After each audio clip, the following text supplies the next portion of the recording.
Good morning. Although it's not, there it is. All right.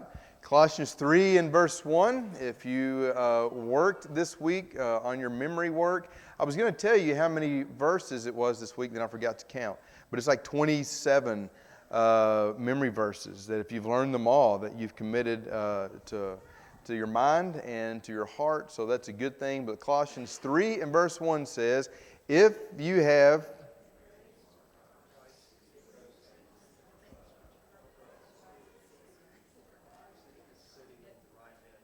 Very good. All right.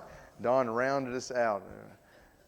So, next week is Colossians 3, verse 2. Seek those things which are above, not those things which are on the earth. So that's pretty simple, right? A little bit shorter than last week, but pretty simple. So commit that to memory. I will go ahead and give you the rest. We're going to go all the way through verse 4. So if you want to get a head start and work on and saying verses 1 through 4 together, that would be wonderful. It's good for the mind to do some memory work, and it's good for the heart for it to be God's word that you put in your heart.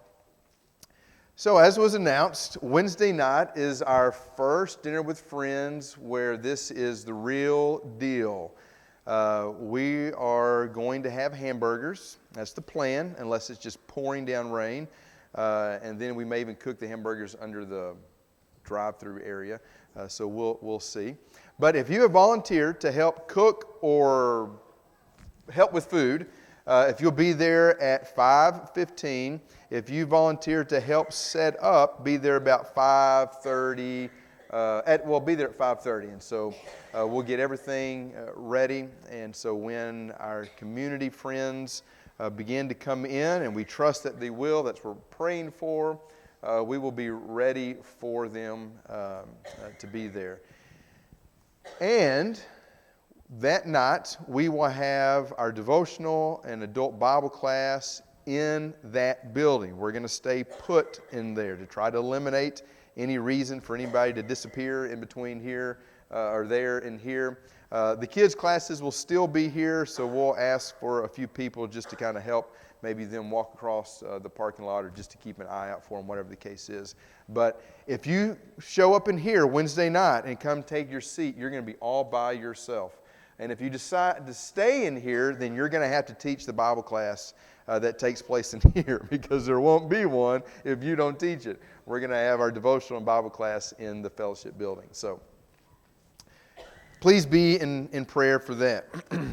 This is the last lesson that we're going to have we're rounding out the month, the last Sunday of August, on walk by faith, not by sight. We're going to look at this concept that we read just a minute ago of faith that marvels.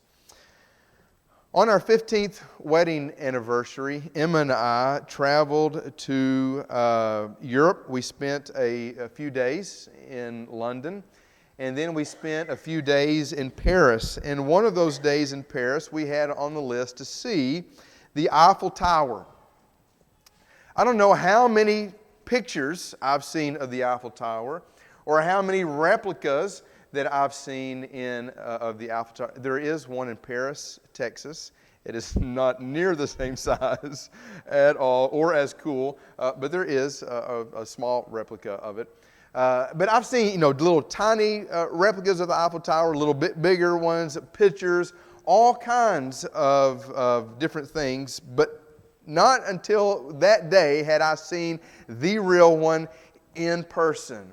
And so we got off the subway, we walked up, and we turned the corner, and there it was. Absolutely massive. I mean, just huge, huge.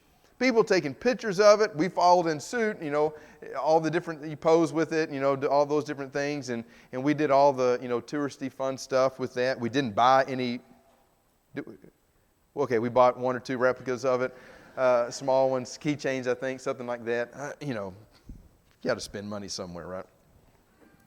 But as we walked to it and we got closer, it just became even more impressive.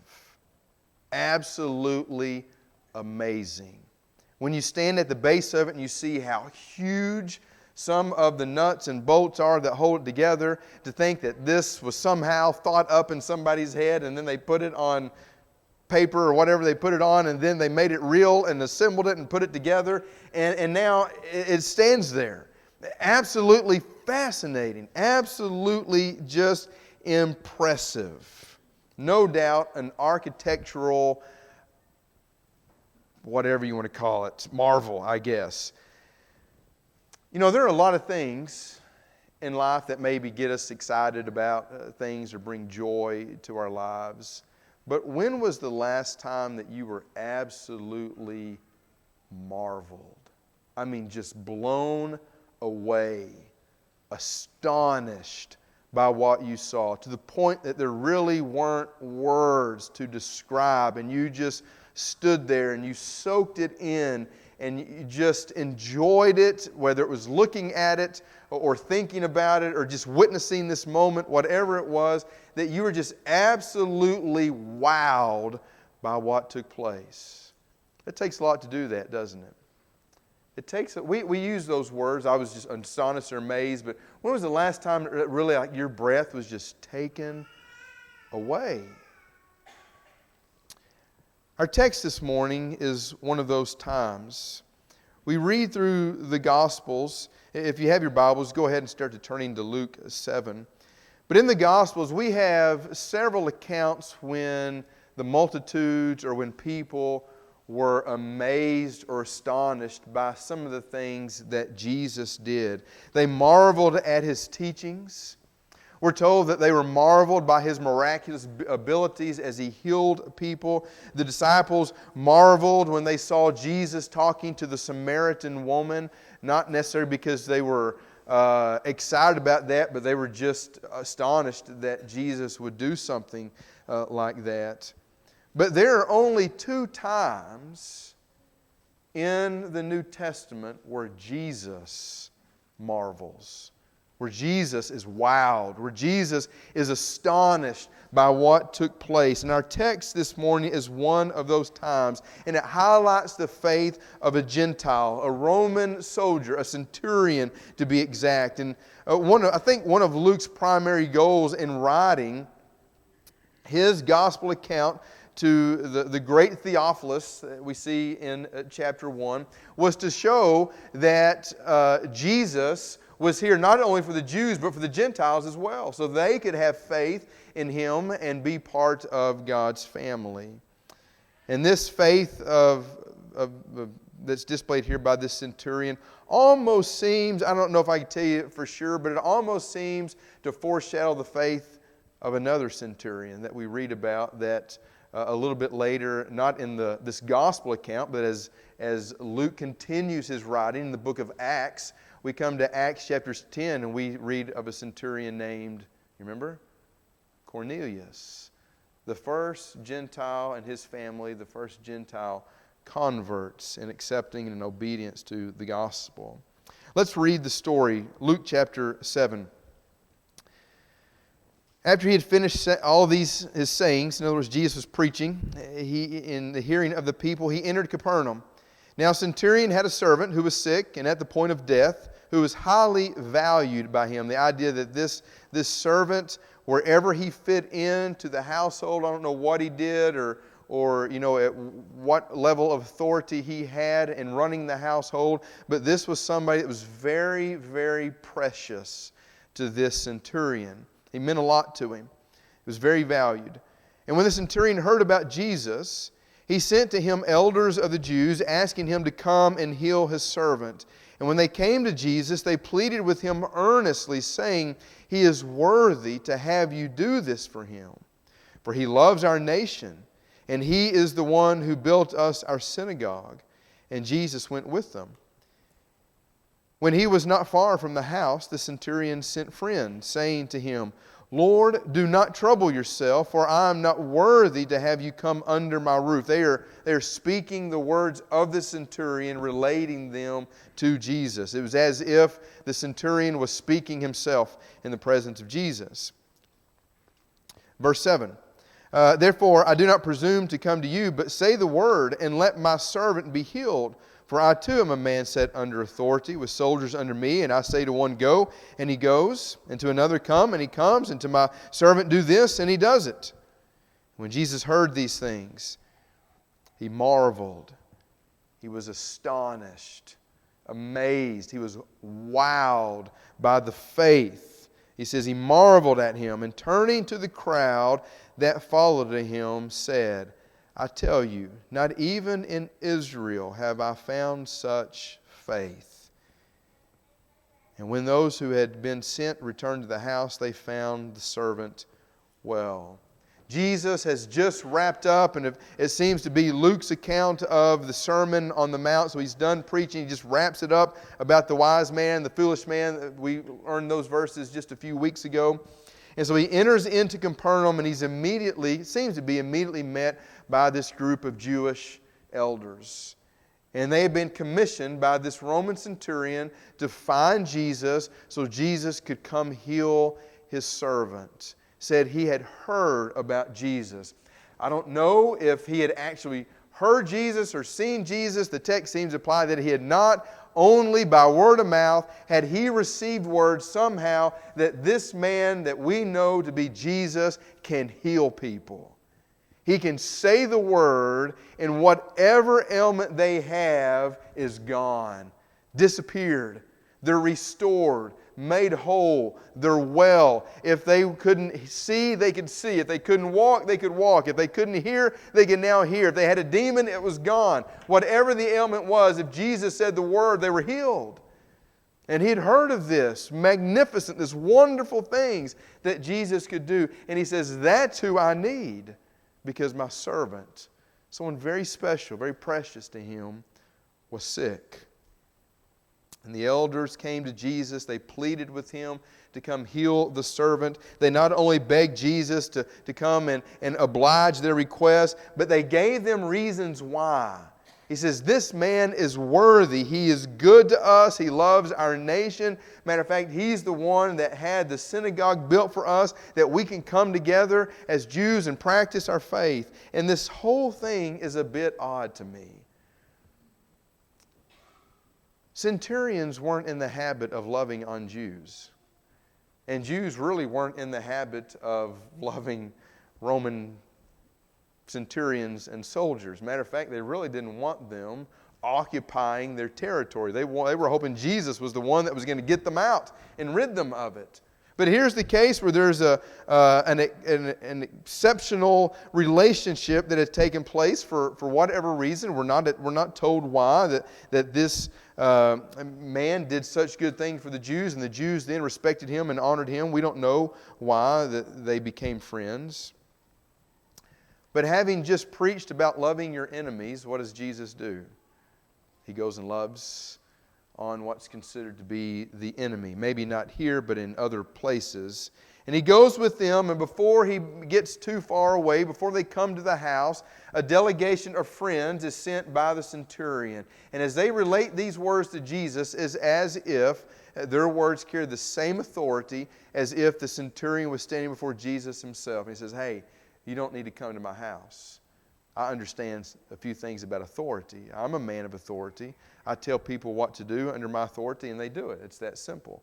And I know you have authority by the things that I've heard that you've done. You say something, and it happens. That's real authority.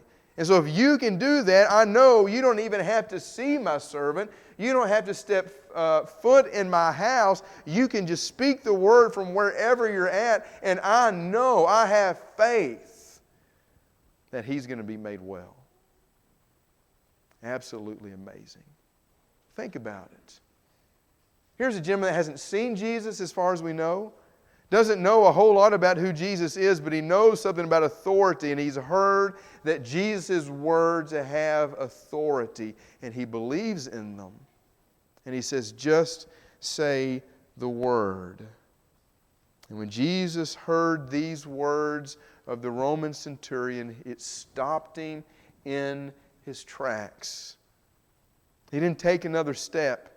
And he turned around and he faced the crowd. I would imagine that they're following him because they want to see what's going to take place. They want to see another person being healed. They want to see the wonderful power that Jesus possesses, the authority that his words hold. And so they're following him, and he stops, and he's wowed and amazed and astonished by this man's faith. And he turns around and he speaks to his Jewish friends, and he says, I tell you, not even in Israel have I found such faith. And with those words, this servant of the Roman centurion was healed. Jesus marveled at this man's faith. When the Bible tells us that Jesus marvels, I think it is a very appropriate time for you and I to stop and ponder and think a little bit about what caused God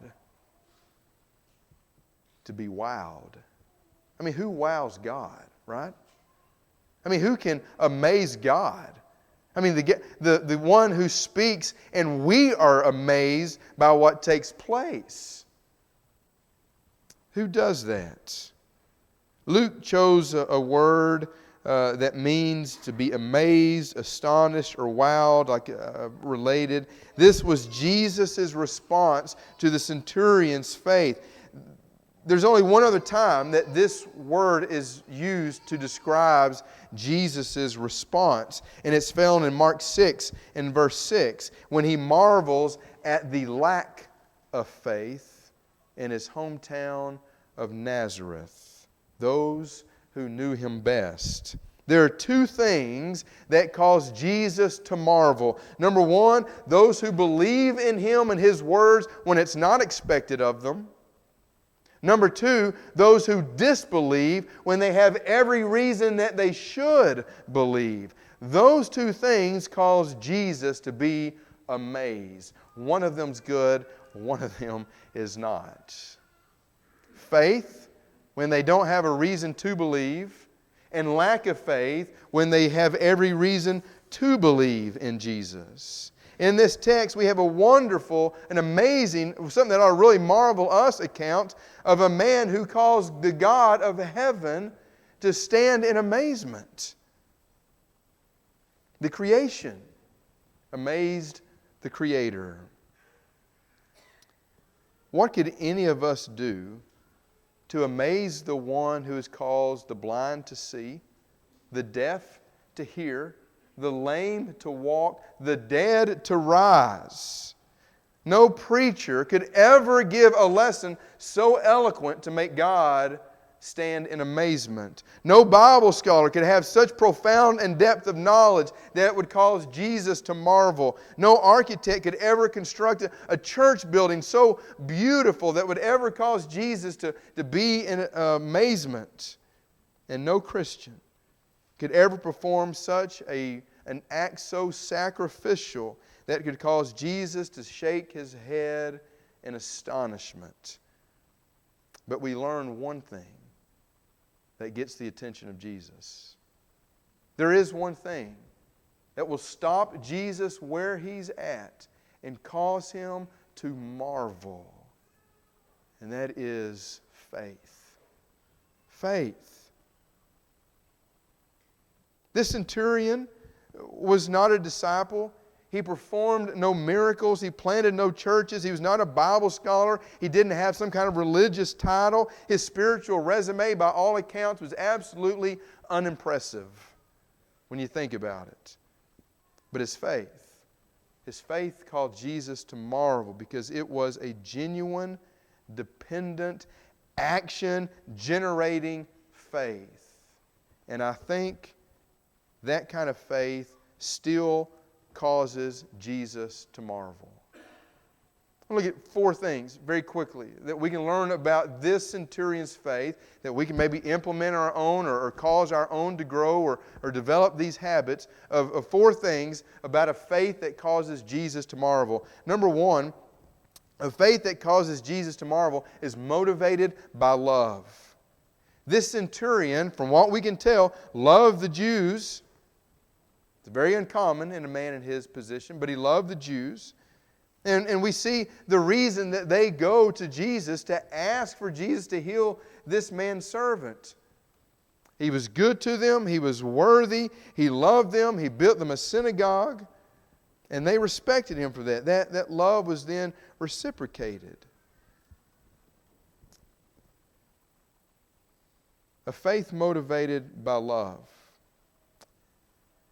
Not only did He love the Jews, but He loved His servant. This was someone that was precious to Him.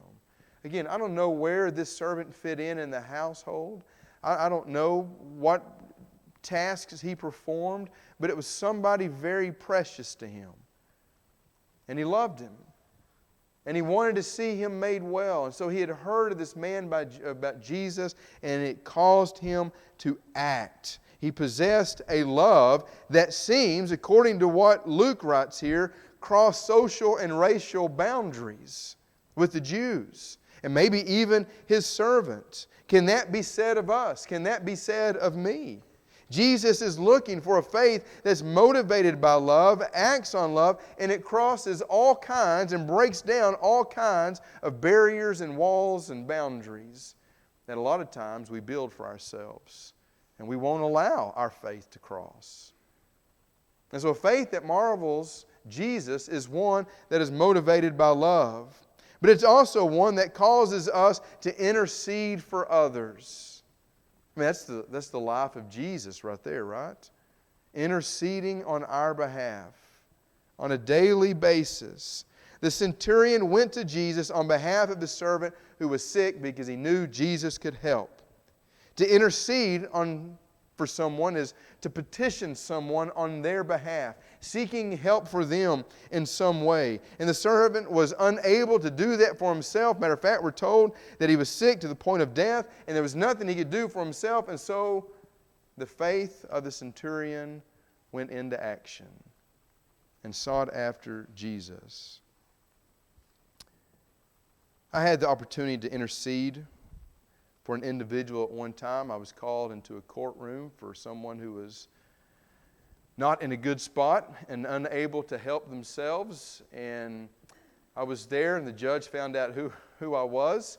And he called me up to meet with him and the lawyer in a little, whatever those meetings are called, in front of everybody, but only me and the lawyer and the judge can hear. And I was a little nervous. I'd never done that before. But I was able to intercede for someone who could not do it for themselves. And it's a humbling experience to really think about it. And you've got to choose your words and your actions very carefully on what you say and how you say it. And because you want to be respectful of the person that you're talking to, but you also want to be very thoughtful of the person you're interceding for. And so this is what the centurion does. Don't come to me. I'll send somebody to you. You just say the word, but I've got somebody who needs your help, Jesus. And that faith caused Jesus to marvel. Jesus is looking for a faith that helps others when they can't help themselves. Number 3, a faith that marvels Jesus is one clothed with humility. The Jews told Jesus that this centurion was a worthy man, but he sent friends to tell Jesus that he's not worthy to have Jesus come in his own house. Here's a man that has 100 soldiers underneath him. He has a great deal of authority and power, and for the most part, people that have a great deal of authority and power usually aren't the most humble people. Right? A lot of times they're not. They abuse power. They abuse authority. They see themselves as better, but not this man. Not this man. He was clothed with humility. Jesus, I'm not worthy to have you, someone of your authority, to step foot into my house. Just say the word. The man viewed himself as insignificant in the presence of Jesus. And he says, just say the word. Don't come to my house. Jesus is looking for a faith that exalts others and not ourselves. A faith that is clothed in humility will cause our Savior to marvel and be wowed. Number 4, it's one that genuinely trusts in Jesus' ability.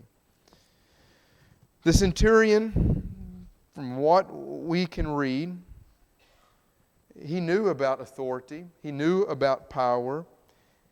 He didn't know much about Jesus, but he saw or at least heard of a man who had some real power and authority. One that was very different than the power and authority that he possessed. One that was very different than what he was able to say and do. And so he goes to him and he asks and he depends on him. Just say the word and let my servant be healed.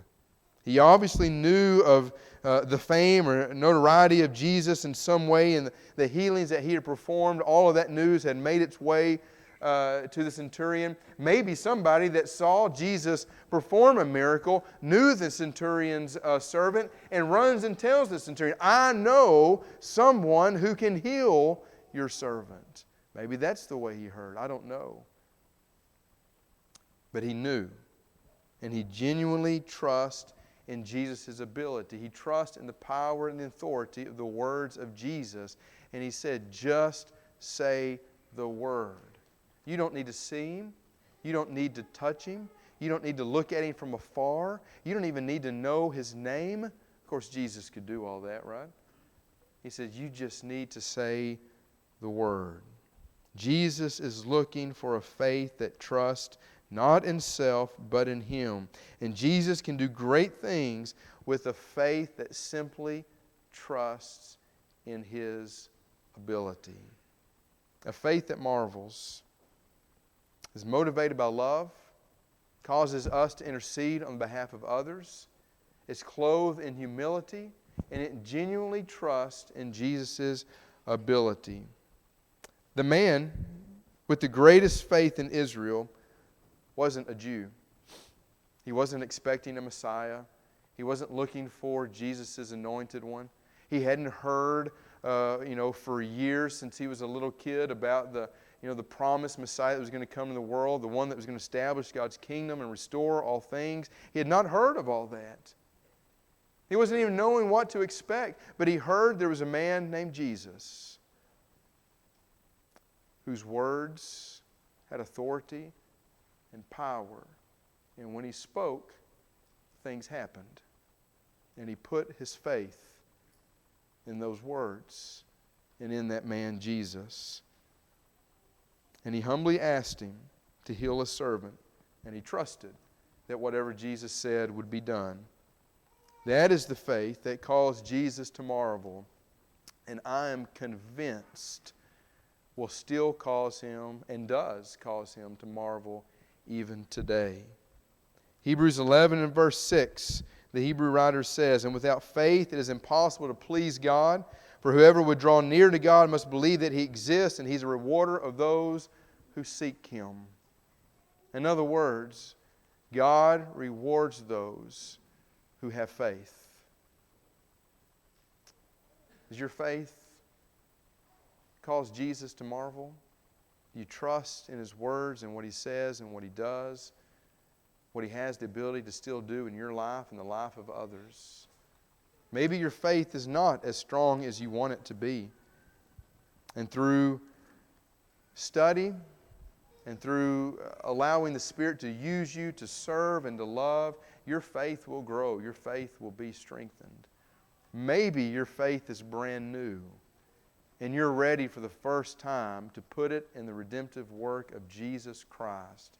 You can do that this morning by definitively deciding, I want my life to change, and I'm going to let Jesus change it, and I'm going to let Him do whatever He needs to do to make that change take place. And I'm going to die to myself, repent of my sin of being selfish and chasing after everything that I want and that I think's good for me, and I'm going to submit my life to Christ, and I'm going to die spiritually. And I'm going to let the life of Jesus be imputed to me as my sins are imputed to Him. When I'm immersed into Jesus Christ for the forgiveness of my sins, raised to walk the life, immersed in Jesus Christ. Maybe you're ready to do that this morning. Whatever your need is, please come forward while we stand and while we sing.